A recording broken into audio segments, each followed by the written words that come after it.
Saya menikah dengan kakak tingkat yang berbeda jurusan. Alhamdulillah suami sekarang sudah bekerja di perusahaan BUMN.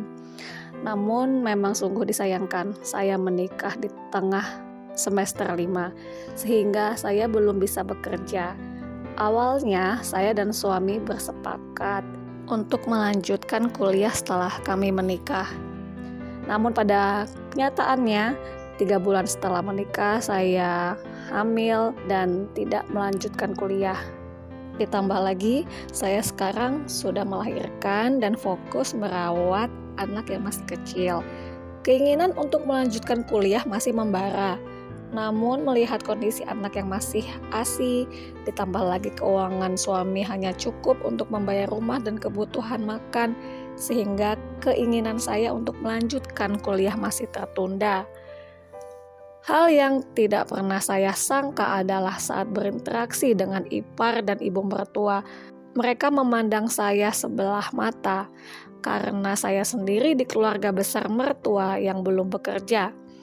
Bagi mereka, wanita karir lebih bergengsi dibandingkan dengan ibu rumah tangga. Permasalahan yang dialami Bu Sherly bisa jadi dialami oleh beberapa istri yang lain.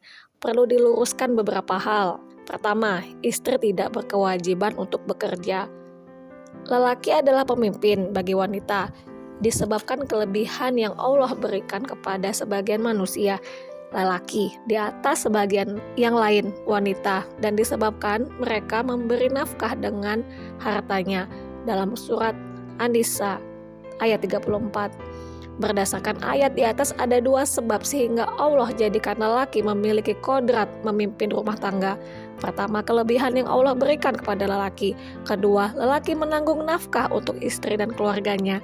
Konsekuensi hal ini, fitrah seorang istri adalah merawat anak dan mendapatkan nafkah dari suami. Memahami hal ini, bekerja mencari nafkah keluarga adalah kewajiban suami dan bukan kewajiban istri. Hal yang kedua, istri yang mengurus anak serta suami dan mengurus rumah akan ditinggikan derajatnya oleh Allah Subhanahu wa taala.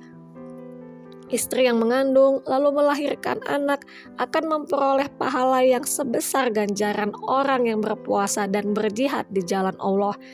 Jika tengah menyusui anaknya, maka malaikat dari langit akan memanggilnya dan akan dicukupkan pahala amal yang lampau dan yang akan datang. At-Salabi pernah meriwayatkan hadis dari Aisyah. Rasulullah menyatakan bahwa tidak ada yang pantas bagi seorang istri yang membenahi kondisi rumah kecuali Allah akan mencatat aktivitas itu sebagai kebajikan dan akan menghapus dosanya, lalu meninggikan derajatnya. Untuk itulah jangan berkecil hati jika istri ikhlas dalam mengurus rumah dan anggota keluarga serta tetap menjalankan kewajiban sholat 5 waktu, insya Allah mendapatkan pahala yang banyak. Hal yang ketiga adalah kuliah bisa lewat online. Zaman sekarang banyak kampus yang menawarkan kuliah Sabtu Minggu atau kuliah online dengan biaya sangat terjangkau. Itu bisa jadi solusi bagi Ibu Sherly yang kesulitan membagi waktu. Hal yang keempat adalah istri bisa bekerja dan berkarya dari rumah, bisa tetap menghasilkan uang jika memiliki niat yang kuat. Banyak tutorial di YouTube yang menawarkan beberapa media sosial penghasil uang, tergantung dari minat dan bakat masing-masing orang. Dan yang terakhir adalah awali semua impian dan cita-cita dengan berdoa. Jangan ragu dengan keberadaan Allah di dunia ini.